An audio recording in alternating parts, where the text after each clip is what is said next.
Em muitos dos locais onde já ocorreram desastres naturais, verificam-se novas construções. Erros de planeamento que podem ser fatais, como nos mostra o historial destes fenómenos, enunciado por investigadores portugueses no projeto Disaster. No início de fevereiro, a Proteção Civil de Santarém ativou o Plano Especial de Emergência para cheias na Bacia do Tejo. Os municípios ribeirinhos foram avisados da subida do nível das águas e dos efeitos previsíveis. Graças a estes alertas, previnem-se tragédias como a de 1967. A forte enxurrada provocou, segundo números oficiais, mais de 400 mortos. Mas por que continuamos a coabitar com o risco? Isto é toda uma zona assinalada como crítica para inundações e cheias. E há aqui grandes infraestruturas que estão situadas aqui. O Centro de Saúde, a Casa Municipal de Proteção Civil e os Chapadores, o próprio hipermercado Continente e muitas urbanizações com a classe média, média alta também. Há 10 anos, o Val das Flores não era urbanizado. Nos anos 90, a cidade de Coimbra expandiu-se para sul do centro histórico. Mais recentemente, com a construção do Fórum Coimbra, são outros desafios que se colocam. Uma zona protegida com sobreiros, muitos que foram abatidos, e um investimento enorme em infraestruturas para estabilizar o Fórum Coimbra. Também está prevista uma construção do IKEA, de uma estrutura IKEA, mesmo ao lado do Fórum Coimbra. Nova habitação e infraestruturas em leito de cheia, edifícios que desafiam a estabilidade de vertentes. Este é o retrato da expansão periurbana no país. O que estamos a ver, a mancha a sul e pela encosta, é toda construída a partir de 93. A encosta lá ao fundo, que a Câmara poderá captar, e há um trabalho feito sobre isso, é uma encosta que vai sendo construída a seguir aos incêndios, ou seja, é uma encosta que estaria reservada não para a habitação, vai sofrendo incêndios todos os anos e, posteriormente, vamos tendo construção de moradias. No Miradouro do Val do Inferno, tomamos o exemplo da cidade do conhecimento, mas o panorama desta política de ordenamento é transversal no território português. A urbanização da Quinta da Portela foi construída em leito de cheia. O projeto prevê alojamento para 30 mil pessoas. Uma localização ímpar frente ao Rio Mondego, lê-se na publicidade dos condomínios de luxo. Coimbra é um exemplo de uma urbanização que é feita de forma ad hoc, tendo em conta os interesses dos vendedores e dos compradores, mas não numa política de segurança e qualidade de vida. E depois os custos são colocados nos serviços municipais e distritais de proteção civil, que têm que ter meios para acorrer. O Centro de Estudos Sociais da Faculdade de Economia da Universidade de Coimbra é um dos parceiros do Disaster. O projeto de investigação, financiado pela Fundação para a Ciência e Tecnologia, aprofundou o conhecimento sobre as catástrofes naturais de maior gravidade que ocorreram em Portugal continental entre 1865 e 2010. Calhandris foi palco de um desses episódios em fevereiro de 1979. Nesta freguesia de Vila Franca de Xira, a base de dados Disaster registra 3 ocorrências de deslizamentos. Nos critérios de recolha de informação, é tido em conta o número de pessoas afetadas, mortos ou feridos, número de desaparecidos, evacuados ou desalojados. Este município do Distrito de Lisboa ocupa o 6º lugar no ranking nacional de tipologia movimento de massa em vertentes e o 5º lugar na hierarquia dos concelhos com maior ocorrência de cheias e inundações.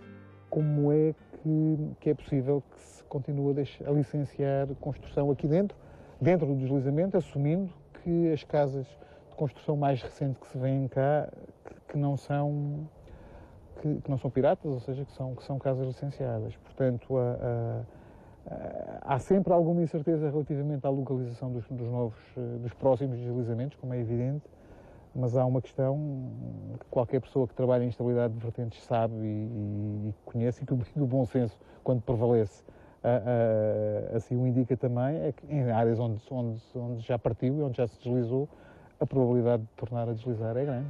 O deslizamento ocorreu durante 36 horas. 15 casas foram destruídas. Uma das construções resvalou 230 metros. Estas casas que vemos revelam sinais que o terreno ainda está em movimento. Sim, é em movimentos, num movimento lento, enfim, que tecnicamente se pode definir como movimento de creep pós-ruptura, é mais fácil sempre, depois de uma ruptura à qual está associada uma deslocação horizontal grande, em cima desse plano de ruptura a fragilidade é sempre maior e nós aqui estimamos, não temos sondagens, nunca podemos conseguir fazer sondagens aqui, mas pela geometria do movimento estimamos que o plano de ruptura esteja a uma profundidade máxima de 12 metros, o que significa 12 metros abaixo do sítio dos nossos pés aqui, não é? E de facto, ao longo do plano de ruptura pré-existente, as condições de resistência mecânica estão fragilizadas relativamente àquilo que era original, portanto é natural e é normal que continue a haver reativação. No caso do que afeta esta casa, ela está inclinada para cá, portanto, o que significa que o terreno por baixo faz isto, faz um movimento deste tipo, está a ver? Assim? E faz Sim, ela aqui um movimento de rotação, sim, claramente, faz aqui e naquela casa também faz. A poucos quilómetros visitamos outro local afetado por um acidente geomorfológico. A estrada de São Marcos, construída numa vertente instável, ficou destruída no inverno de 2010. Para surpresa da equipa do Centro de Estudos Geográficos da Universidade de Lisboa, a opção da autarquia para manter a estrada de acesso a Calhandris no mesmo terreno foi construir um viaduto. A reabilitação estrutural do troço, que tem pouco mais de 100 metros, custou 889 mil euros. 55% desse valor foi suportado pela Câmara e o restante pela Direção-Geral das Autarquias Locais. Qual a razão de tão avultado investimento se na fase de obra construiu-se uma via alternativa? Temos aqui mapas na carta da esquerda, aquilo que são eventos que estão na base de dados de disaster, que são do tipo EMDAT. O que é que significa? Que são eventos que produziram 10 mortos ou mais, ou que produziram 100 ou mais pessoas afetadas. O que verificamos aqui é que, quando comparamos a distribuição desses eventos, onde é que eles estão basicamente na faixa litoral e muito concentrados nos distritos de Lisboa e do Porto.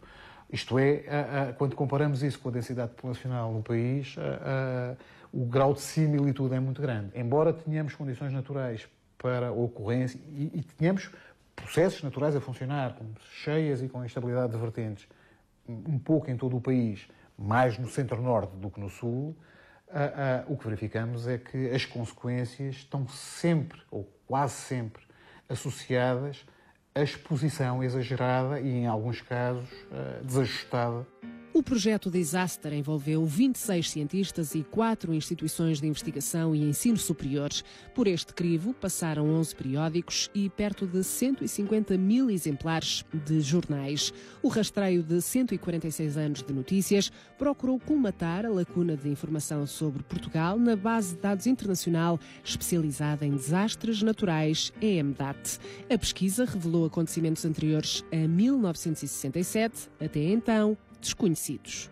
Este tipo de problemas habitualmente é recorrente no tempo. O que significa que saber ou ter uma informação fiável acerca dos sítios onde, num passado, que não é um passado apenas recente, ou seja, essa é uma das vantagens que a base de dados de disaster tem, é que ela é robusta temporalmente. Na base de dados e plataforma WebSig do projeto estão inscritas mais de 1.900 ocorrências de desastres hidrogeomorfológicos, 1.310 mortos e quase 42 mil desalojados. Há menos pessoas a morrerem de deslizamentos, de inundações. Isto porquê? Porque há realmente o Serviço de Proteção Civil, há uma autoridade, há alertas e as populações estão mais conscientes. O que se coloca aqui é uma pressão das pessoas com mais recursos para exigirem dos meios de proteção algo que devia estar salvaguardado a montante, que era, está em zona de inundação, não haver garagens que ficassem inundáveis. Está em zona de inundação, haver construção em palafita ou em altura. Isto não tem sido feito, não tem sido acautelado. Desde dezembro de 2013 que o Rio Mondego não dá tréguas aos moradores e proprietários dos estabelecimentos da Baixa de Coimbra. A forte pluviosidade transformou o Parque Verde, executado em leito de cheia, num parque aquático. São sempre situações desagradáveis, porque a inundação, por exemplo, neste caso concreto de inundação aqui deste espaço comercial das Docas, provoca naturalmente constrangimentos, porque estando inundado estraga o que existe, portanto, os proprietários têm que acionar os respectivos seguros, deixam de funcionar durante o tempo que tem a ver com a inundação, perdem efetivamente dinheiro, perdem clientela, e, portanto, mas é um fenómeno com que eles têm que lidar porque também é um sítio atrativo. Na primeira semana de fevereiro, as águas subiram entre 50 a 70 metros. No dia destas filmagens, o caudal debitado pelo Mondego situava-se entre os 850 e os 900 metros cúbicos por segundo. Dias depois, no açude Ponte de Coimbra, registaram-se 1000 metros cúbicos. Neste contexto, o rio regressa a territórios inundáveis, outrora ocupados por velhos laranjais. Aqui em Coimbra temos esta urbanização que está embargada, mas está embargada por tecnicidades jurídicas, porque a urbanização está ali. Mas também tenho que lhe dizer que o Pólis de Coimbra é exemplar. É exemplar porque foi planeado no queimódromo, na zona das planadas, com estruturas efêmeras ou temporárias, que jogam com a subida das águas, como a zona da canoagem, do remo, em palafita. Talvez ali na construção dos restaurantes, da restauração, ter construído uma cota mais alta. Outro exemplo que eu gostaria de falar é, por exemplo, o Mosteiro de Santa Clara à Velha, que tem uma zona de proteção e não só tem a zona de proteção, não foi inundado agora, como também está a contribuir para uma promoção de uma cultura de segurança, uma cultura do risco. E as grandes cheias, inundações de 2001, vieram mostrar que estava numa zona muito vulnerável. Então foram construídas as proteções que são exemplares.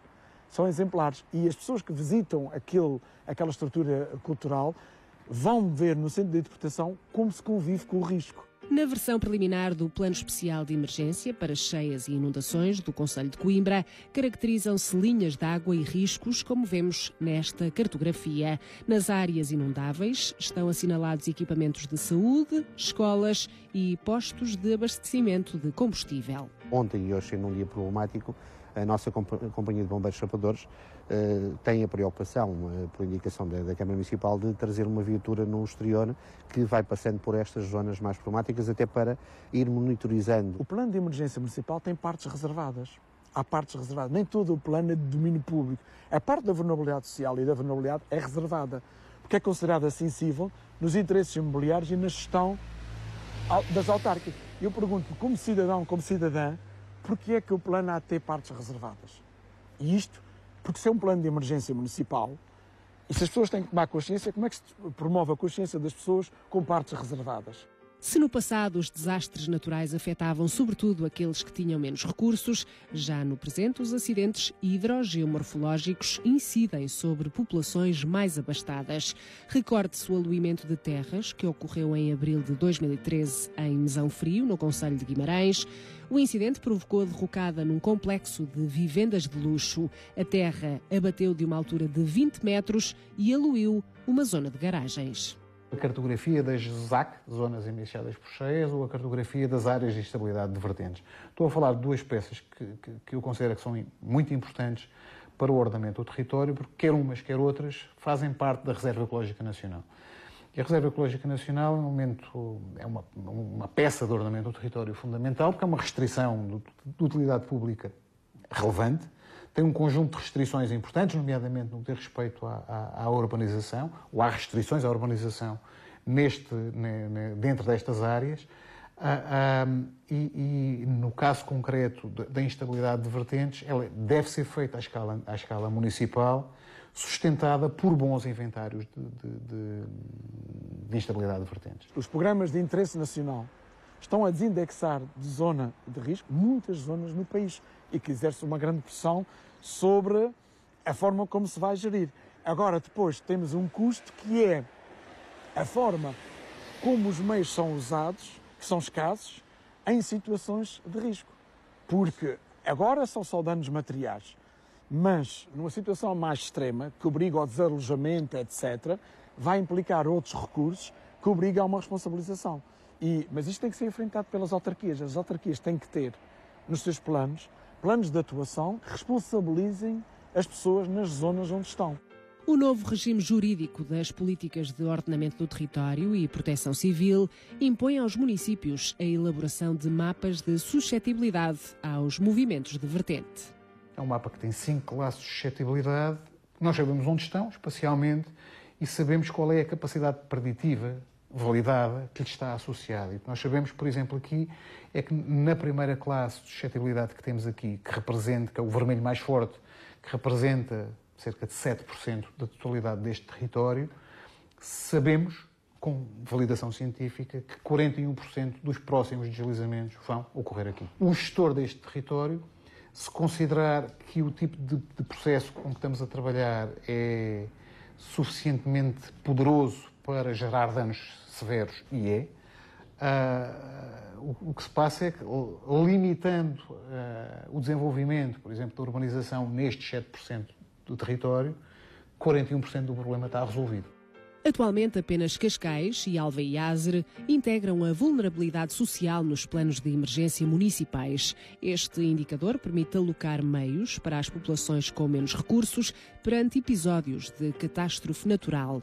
A base de dados do estudo Disaster não inclui as regiões autónomas, mas recordemos, em 1997, aluimentos na Ribeira Quente, nos Açores, mataram 29 pessoas. Na Madeira, o temporal de 2010 provocou 43 mortos, 6 desaparecidos e 1.200 desalojados. Prejuízo económico, 1.080 milhões de euros. Os especialistas garantem que os incêndios dos últimos anos agravam a vulnerabilidade da região aos aluviões. Desastres naturais com prejuízos sociais irreversíveis a reter na memória de cidadãos e decisores políticos.